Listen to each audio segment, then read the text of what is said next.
Steven Spielberg's Close Encounters of the Third Kind seems like a straightforward alien contact film, but beneath its luminous surface lies a treasure trove of bizarre production secrets, hidden Easter eggs, and mind-bending coincidences that will completely change how you view this sci-fi masterpiece. Here are the 15 weird facts you didn't know about Close Encounters of the Third Kind, 1977. Fact 1. Steve McQueen's emotional breakdown. When Steven Spielberg set out to cast the lead role of Roy Neary in Close Encounters of the Third Kind, he had his sights set on one of Hollywood's biggest stars, Steve McQueen, the legendary King of Cool, known for his roles in Bullitt and The Great Escape. McQueen was riding high on his reputation as the ultimate tough guy actor, someone who could convey intensity and masculinity without breaking a sweat. Spielberg approached McQueen personally, and the actor agreed to read the script. What happened next reveals something surprisingly vulnerable about one of cinema's most stoic figures. McQueen invited Spielberg to his beach house to discuss the project, where he opened a can of Colt 45 beer and shared his thoughts about the role. The actor told Spielberg that he genuinely loved the script and was moved by the story, but he had to turn down the part for a very specific reason. McQueen explained that there was a crucial scene near the end of the film where Roy Neary breaks down emotionally and cries. The famously macho actor admitted to Spielberg that he simply couldn't cry on cue, something he saw as essential to properly portraying the character. When Spielberg offered to cut the emotional scene from the script to accommodate McQueen's concerns, the actor refused this compromise in a way that revealed his artistic integrity. McQueen told Spielberg, "No, because when I read your script, it made me cry. That moment, you never cut that out." Despite his own limitations as an actor, McQueen recognized the emotional power of that scene and insisted it remain in the film, even though it meant he couldn't take the role himself. This decision ultimately led Spielberg to pursue other major stars including Dustin Hoffman, Al Pacino, Jack Nicholson, Gene Hackman, and James Caan, all of whom also turned down the part before Richard Dreyfuss finally landed the role that would become one of his most memorable performances. Fact 2. Richard Dreyfuss's shameless campaign. While filming Jaws in 1975, Richard Dreyfuss launched what might be one of the most brazenly manipulative casting campaigns in Hollywood history. During the grueling 7-month shoot that kept the cast and crew stranded on Martha's Vineyard, Dreyfuss discovered that Steven Spielberg was simultaneously working on the script for his next project, Close Encounters of the Third Kind, and was actively considering major stars for the lead role of Roy Neary. What Dreyfuss did next was both audacious and surprisingly effective. Every day during downtime on the Jaws set, he would deliberately walk past Spielberg's office and make calculated comments designed to undermine the other actors being considered for the Close Encounters role. With a completely straight face, Dreyfuss would casually mention things like, "Al Pacino has no sense of humor," or dismiss Jack Nicholson by saying he was too crazy for the part. Dreyfuss later admitted that this was all part of a deliberate strategy to talk his way into the role. He would systematically go through each A-list actor that Spielberg was considering and find reasons why they weren't right for Roy Neary, always positioning himself as the obvious alternative. The actor was completely shameless about his tactics, openly acknowledging that he spent months listening to Spielberg discuss Close Encounters and contributing his own ideas to help shape the project. Spielberg himself has confirmed that Dreyfuss's account is completely accurate, saying that Richard was indeed a good storyteller who always told the truth about these incidents. The director found himself spending significant time with Dreyfuss during those long months of Jaws production, and the actor's persistent lobbying eventually wore him down. After being rejected by multiple major stars including Steve McQueen, Dustin Hoffman, Al Pacino, Jack Nicholson, Gene Hackman, and James Caan, Spielberg finally gave in to Dreyfuss's relentless campaign and offered him the role that would become one of his most memorable performances. Fact 3. The music came first. In one of the most unusual collaborations in film history, Steven Spielberg and John Williams completely reversed the traditional filmmaking process for Close Encounters of the Third Kind. Instead of following the standard practice where composers write music to match already edited footage, Williams composed the entire musical score before Spielberg had even finished filming, and then the director edited his movie to synchronize with the rhythms and timing of the music.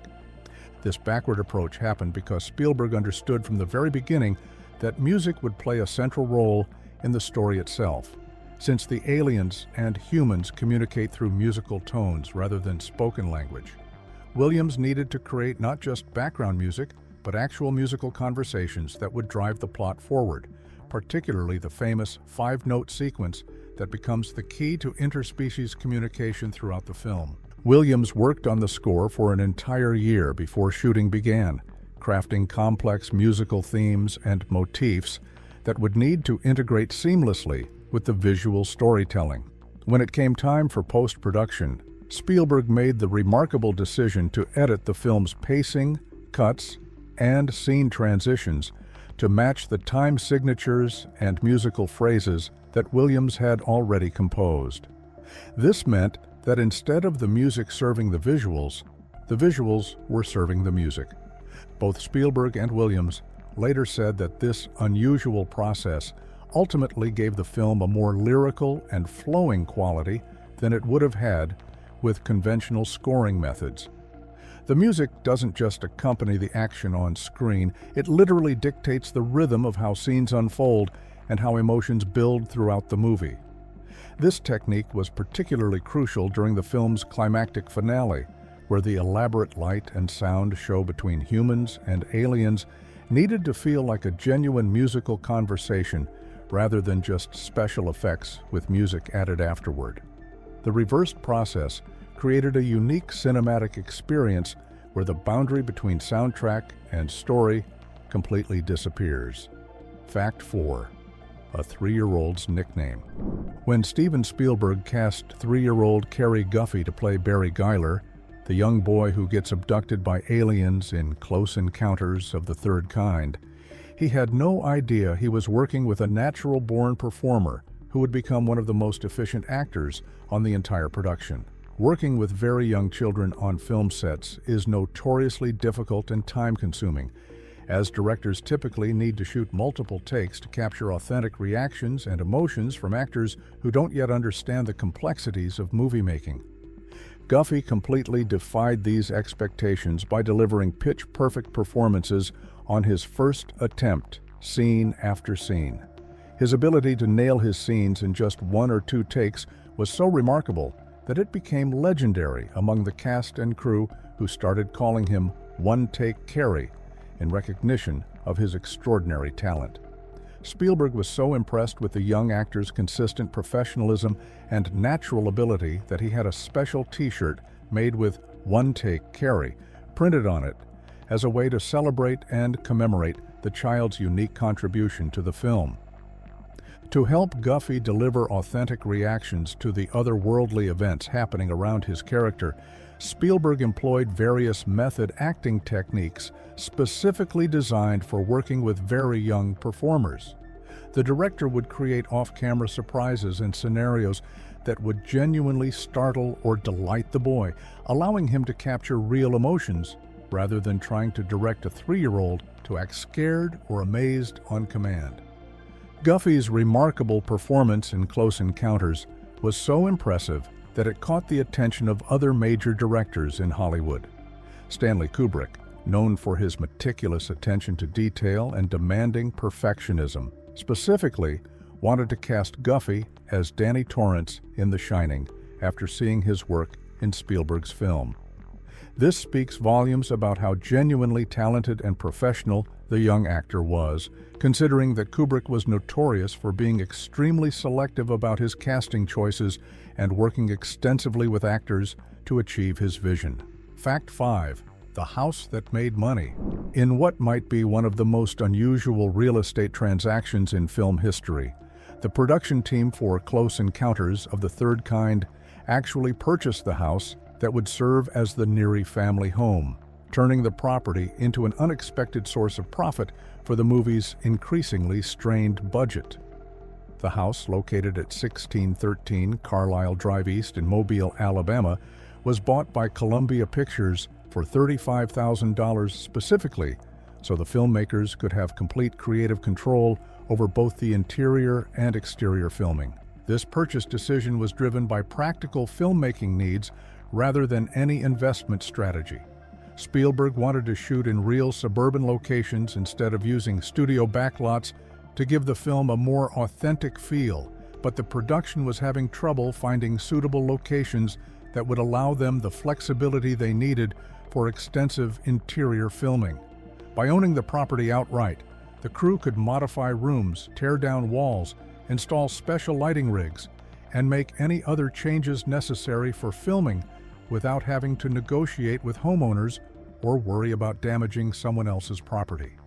The house served as the setting for some of the film's most memorable scenes, including Roy Neary's famous mashed potato mountain building sequence and his increasingly erratic behavior as his obsession with UFOs tears his family apart. The production team was able to completely transform the interior spaces to match their vision, installing special effects equipment and creating the specific lighting conditions needed for the mysterious alien encounters that happen within the home. After filming wrapped and all the equipment was removed, Columbia Pictures sold the house for $50,000, earning a $15,000 profit that was immediately put back into the film's production budget. This unexpected windfall was particularly welcome, given that Close Encounters was already running significantly over budget due to the complex special effects work and various production delays.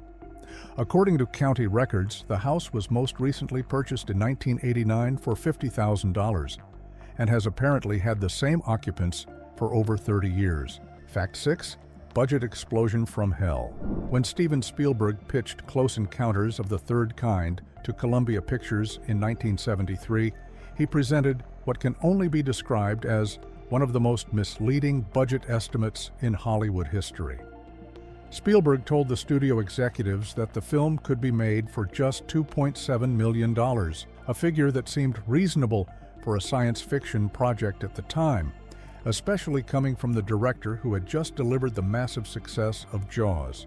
However, Spielberg privately admitted to producer Julia Phillips that he knew from the very beginning that the budget would have to be much higher than what he was telling the studio. This wasn't simply a case of unexpected cost overruns during production, but rather a deliberate underestimation designed to get the project approved by executives who might have balked at the true financial scope of what Spielberg envisioned. The actual production costs spiraled dramatically as filming progressed, with the budget escalating from the original $2.8 million estimate to $11.5 million by April of 1976, according to trade publications. By August of that same year, the budget had climbed to $12 million and was still rising, with special effects accounting for roughly half of all expenses. The final budget ultimately reached $19.4 million, representing more than a seven-fold increase from Spielberg's original pitch. Columbia studio executive John Veitch later revealed just how shocking this budget explosion was to the studio, stating bluntly that if we knew it was going to cost that much, we wouldn't have greenlighted it because we didn't have the money. The studio was already experiencing serious financial difficulties during this period, making the cost overruns even more problematic for executives who were counting on Close Encounters to help stabilize the company's finances. The escalating costs were blamed primarily on the complex special effects sequences and Spielberg's perfectionist approach to filmmaking, with cinematographer Vilmos Zsigmond noting that the director would get new ideas every night by watching films, which then extended the production schedule as he continually added new scenes. Fact 7. Hidden R2-D2 Easter Egg. In what became one of cinema's most famous hidden Easter eggs, visual effects artist Dennis Muren secretly attached a small R2-D2 model to the underside of the alien mothership in Close Encounters of the Third Kind, creating a playful connection between two of 1977's biggest science fiction blockbusters. Morin had just finished working on Star Wars when he joined the Close Encounters effects team, and he decided to include this tribute as an inside joke that he assumed would never be noticed by audiences. The timing of this Easter egg was particularly remarkable because both films were released in the same year, making this one of the earliest examples of a movie referencing another contemporary blockbuster. Morin carefully positioned the R2-D2 model upside down on the mothership's hull, thinking that the tiny detail would be completely invisible in the final film due to the dramatic lighting and the massive scale of the spacecraft during its climactic appearance. However, Morin's assumption proved wrong, as the inverted droid is actually visible in the finished movie during the sequence when the mothership rises in front of Jillian, silhouetted against the bright lights. Sharp-eyed viewers who knew what to look for could spot the distinctive shape of the beloved astromech droid hanging from what would normally be its feet, though most audiences had no idea they were seeing a Star Wars character during their first viewing of Close Encounters. The Easter egg has been officially confirmed in DVD documentaries about the film, where special effects crew members point out exactly where to find R2-D2 among the intricate details of the mothership model. The original mothership model, which weighs 400 pounds and measures 63 inches by 38 inches, is now permanently displayed at the Smithsonian's Udvar Hazy Center near Washington, D.C., where visitors can examine the R2-D2 detail up close, along with other hidden elements that the model builders included as jokes, such as a tiny cemetery, a Volkswagen bus, a submarine, and even a small TIE fighter from Star Wars. Fact 8. Real air traffic controllers. Steven Spielberg was so committed to making Close Encounters of the Third Kind feel authentic that he took the unusual step of casting real air traffic controllers to play themselves in the film's opening scenes, ensuring that the technical dialogue would sound completely natural and believable to audiences. The air traffic control sequences were crucial to establishing the movie's realistic tone, as these scenes introduce viewers to the mysterious UFO encounters that drive the entire plot forward. Rather than hiring professional actors and coaching them to deliver convincing aviation terminology, Spielberg recruited 4 actual air traffic controllers from the Los Angeles Air Route Traffic Control Center, known as ARTCC, located in Palmdale, California. These controllers were David Anderson, Richard L. Hawkins, Craig Shreve, and Bill Thurman, all of whom brought their real-world experience and authentic speaking patterns to their performances in the film. This casting decision was part of Spielberg's broader philosophy of using non-professional actors in supporting roles when their expertise could enhance the film's credibility. The director understood that audiences would instinctively recognize the difference between actors trying to sound like air traffic controllers and actual controllers speaking in their natural professional manner, using the precise terminology and communication protocols that they employed every day in their real jobs. The strategy proved so effective that Spielberg used a similar approach when he later made E.T. the extraterrestrial, casting real doctors from the USC Medical Center in Los Angeles to deliver the medical dialogue in that film. These medical professionals brought the same kind of authentic expertise to their scenes that the air traffic controllers had provided for Close Encounters, making the technical jargon sound natural and convincing rather than forced or artificial. The air traffic control center scenes were filmed at the actual Palmdale facility, adding another layer of authenticity to the production. By shooting in the real environment where these controllers worked every day, Spielberg ensured that not only the dialogue, but also the setting, equipment, and overall atmosphere would be completely genuine, helping to ground the film's fantastic elements in a believable reality. Fact 9. The unscripted dead fly. One of the most memorable moments in Close Encounters of the Third Kind happened completely by accident when young actress Adrienne Campbell, who played Roy Neary's daughter Sylvia, delivered a line that wasn't in the script and nearly caused the entire dinner scene to fall apart. The scene takes place during a tense family dinner where Roy is becoming increasingly obsessed with his UFO encounter, and the family atmosphere is already strained as his wife and children try to maintain some sense of normalcy. Campbell was only a child actor at the time, and like many young performers, she was prone to speaking her mind without considering whether her observations fit the scripted dialogue. During filming of the dinner sequence, just before Richard Dreyfuss's character begins his famous mashed potato mountain building sequence, Campbell suddenly looked down at her plate and announced to everyone at the table, "There's a dead fly in my potatoes."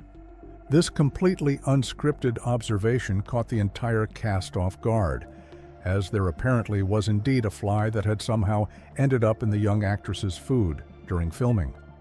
The adult actors, including Richard Dreyfuss and Terry Garr, had to struggle to maintain their composure and stay in character as Campbell delivered her impromptu line with the kind of matter-of-fact tone that only a child could manage in such a situation. The moment was so genuine and unexpected that it almost caused the other actors to break character and start laughing, which would have ruined the take and forced them to start the scene over again.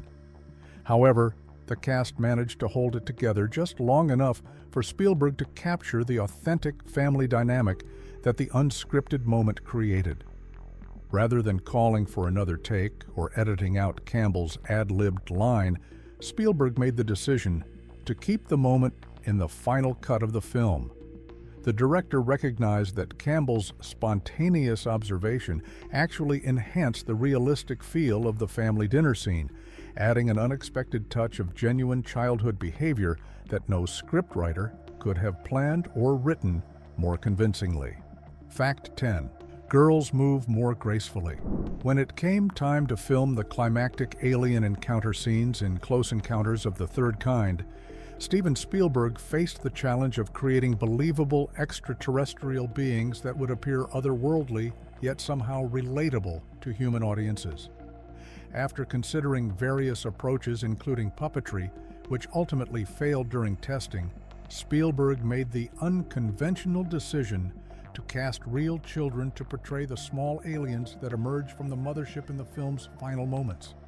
However, Spielberg's casting choice was even more specific than simply using child actors.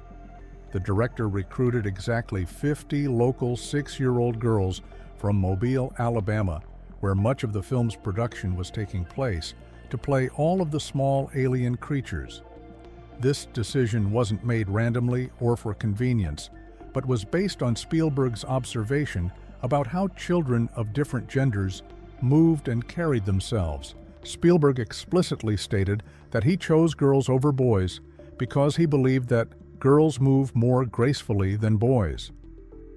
The director felt that the flowing, delicate movements that young girls naturally exhibited would be more appropriate for depicting advanced extraterrestrial beings who were supposed to appear peaceful and elegant rather than clumsy or aggressive. This attention to movement was crucial because the aliens needed to convey a sense of intelligence and benevolence without using traditional acting techniques or dialogue. The 50 young actresses were dressed in specially designed alien costumes and guided through the elaborate choreography of the mothership landing sequence, where they had to emerge from the spacecraft and interact with the human characters in ways that would seem both mysterious and welcoming. Their natural grace and fluid movements helped create the ethereal quality that Spielberg was seeking for these pivotal scenes. This casting decision reflects Spielberg's meticulous attention to even the smallest details in creating his vision of first contact between humans and aliens. By choosing performers based specifically on their natural movement patterns rather than traditional acting ability, he ensured that the alien encounters would have the kind of otherworldly beauty and elegance that would make the film's optimistic message about peaceful contact feel genuine and moving. Fact 11. Lightning strike disaster. During the already troubled production of Close Encounters of the Third Kind, Mother Nature decided to add her own dramatic twist to the mounting list of problems facing Steven Spielberg and his crew, when a lightning strike severely damaged a large portion of the soundstage facilities in Mobile, Alabama. The production had chosen to film at the former Brooklyn Air Force Base specifically because its massive World War II-era dirigible hangars were 6 times larger than the biggest soundstage in the world, providing the enormous space needed to construct the elaborate Devil's Tower landing strip set and house the complex special effects sequences. The lightning strike couldn't have come at a worse time for a production that was already experiencing significant budget overruns and scheduling delays. Columbia Pictures was watching every dollar as costs spiraled from the original estimate of $2.7 million toward what would eventually become a $19.4 million final budget. And the studio executives were becoming increasingly nervous about their investment in Spielberg's ambitious science fiction project. The damage from the lightning strike meant that construction crews had to spend additional time and money repairing the facility before filming could continue, further extending the production schedule that was already running behind. This natural disaster added yet another layer of complexity to a shoot that was being hampered by the technical challenges of creating convincing UFO effects in the mid-1970s, long before computer-generated imagery became a viable option for filmmakers. The Alabama location was also being battered by the 1976 Atlantic hurricane season, which brought tropical storms to the area and created additional weather-related complications for the outdoor portions of the filming. Between the lightning damage, the storms, and the various technical difficulties with the special effects work, Spielberg later described the production of Close Encounters as being twice as bad and twice as expensive as his previous film Jaws, which had itself been notorious for its production problems. The combination of natural disasters and technical challenges created a perfect storm of difficulties that tested everyone involved in the production. But somehow, the crew managed to overcome these obstacles to complete one of cinema's most beloved science fiction films. Fact 12. The cocaine-fueled producer. The troubled production of Close Encounters of the Third Kind became even more complicated when producer Julia Phillips was fired during post-production due to her cocaine addiction, creating behind-the-scenes drama that would eventually spill into public view years later. Phillips had been one of the key figures in getting the project off the ground at Columbia Pictures, working alongside her husband, Michael Phillips, to secure the deal that allowed Spielberg to make his ambitious science fiction film. However, Phillips's drug addiction began to interfere with her ability to perform her duties as the production progressed, leading to conflicts with Spielberg and other members of the creative team. The situation became serious enough that she was ultimately removed from the project before the film was completed, a highly unusual step that reflected just how disruptive her behavior had become to the filmmaking process. Phillips didn't take her dismissal quietly, and she harbored resentment about the way she was treated during the production for many years afterward. In 1991, she published a tell-all memoir titled "You'll Never Eat Lunch in This Town Again," which became notorious for its shocking revelations about Hollywood's drug culture and the dark side of the film industry during the 1970s and 80s. In her book, Phillips wrote highly profane and critical remarks about Spielberg, cinematographer Vilmos Zsigmond, and François Truffaut, essentially burning bridges with many of the people she had worked with during her career. She blamed her firing on Spielberg being a perfectionist rather than taking responsibility for how her addiction had affected her professional relationships and work performance. Phillips used her memoir as an opportunity to settle scores and reveal embarrassing details about various Hollywood figures. But her attacks on the Close Encounters team were particularly bitter given how personal the conflicts had become during production. The book became a bestseller partly because of its explosive content, but it also effectively ended Phillips's career in Hollywood, as few people were willing to work with someone who had demonstrated such willingness to publicly air private grievances and industry secrets. Fact 13. Mathematical five-note creation. The creation of Close Encounters of the Third Kind's iconic five-note musical sequence involved a surprisingly scientific approach when John Williams enlisted the help of a mathematician to explore the vast universe of possible musical combinations. Williams understood that this brief musical phrase would serve as the cornerstone of communication between humans and aliens throughout the entire film, making it crucial that he select the perfect combination of notes that would be both memorable for audiences and emotionally resonant within the story. The mathematician that Williams consulted calculated that using a standard 12-note musical scale, there were more than 134,000 possible combinations for a five-note sequence. This staggering number of possibilities presented Williams with an almost overwhelming array of choices, but it also demonstrated the mathematical precision that underlies musical composition and the careful consideration that went into creating what would become one of cinema's most recognizable musical motifs. Rather than being paralyzed by this enormous range of options, Williams used the mathematical framework as a starting point for his creative process. He composed 100 distinct versions of the five-note sequence, experimenting with different combinations of pitches, rhythms, and intervals to find the perfect musical phrase that would serve the film's needs. Williams had originally wanted to use a 7-note sequence for the alien communication, but Spielberg felt that this would be too long and complex for the simple musical greeting that the story required. The restriction to 5 notes actually helped focus Williams's creative efforts and led to a more elegant and memorable result than a longer phrase might have achieved. The composer and director then worked together to systematically eliminate options from Williams's 100 variations, carefully listening to each possibility and considering how it would work within the context of the film's dramatic structure. They evaluated each sequence based on its emotional impact, its memorability, and its potential for musical development throughout the score. The final 5-note sequence that emerged from this meticulous process has since become one of the most famous musical phrases in film history, demonstrating how mathematical precision and artistic intuition can combine to create something truly iconic and enduring. Fact 14. The wrong coordinates. In one of the most significant geographical errors in film history, the alien coordinates that are broadcast and decoded by scientists in Close Encounters of the Third Kind would have led everyone to completely the wrong location, missing Devil's Tower by hundreds of miles.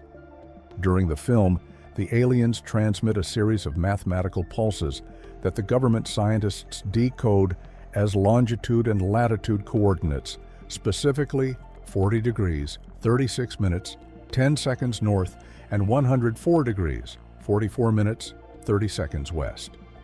The computer displays show these exact numbers, and the scientists in the film clearly state these coordinates out loud as they work to solve the mystery of where the aliens want to meet humanity for first contact.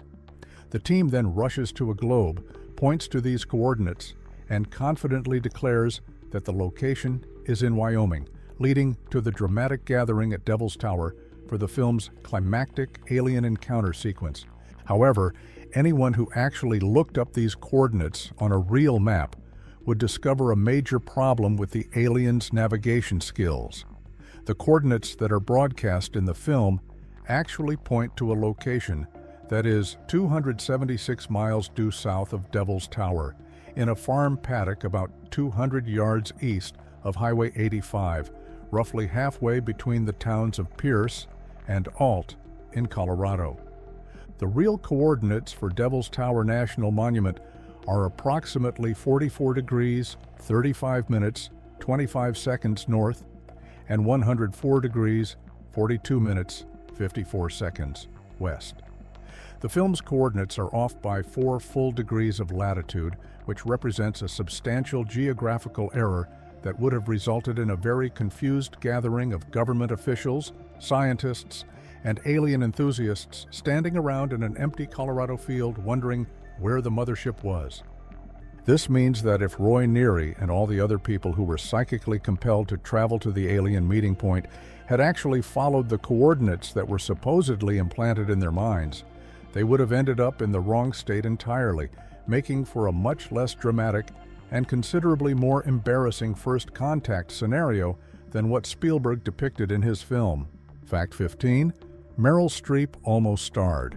In what could have dramatically altered the trajectory of one of cinema's greatest careers, a then unknown Yale Drama School graduate named Meryl Streep auditioned for the role of Ronnie Neary, Roy's increasingly frustrated wife in Close Encounters of the Third Kind, but lost the part to Terry Garr in a casting decision that was based on a 30-second television commercial rather than traditional acting credentials.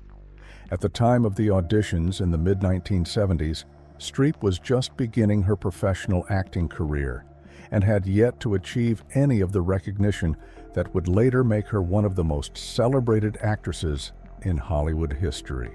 Many actresses auditioned for the challenging role of Ronnie, a character who had to convey the emotional journey of a woman watching her husband seemingly lose his sanity while maintaining audience sympathy despite her often unsupportive behavior.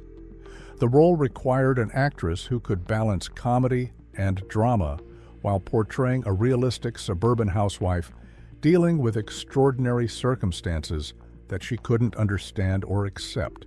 However, Spielberg's casting decision wasn't influenced by any of the formal auditions or theatrical credentials of the various actresses who tried out for the part.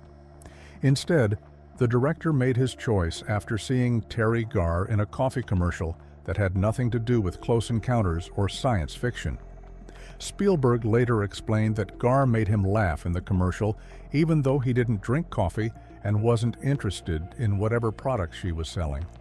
What captured Spielberg's attention was Garr's ability to convey a wide range of emotions in just 30 seconds of commercial time, demonstrating the kind of versatility he was looking for in Ronnie's character. The director wanted someone who could figure out how to be normal in the middle of her husband's apparent mental breakdown, someone who could make light of serious situations until she realized she was completely out of her depth. Garr's natural comedic timing and her ability to find humor in difficult situations made her perfect for a role that required her to be both the voice of reason and a source of conflict in Roy's increasingly obsessive quest to understand his UFO encounter.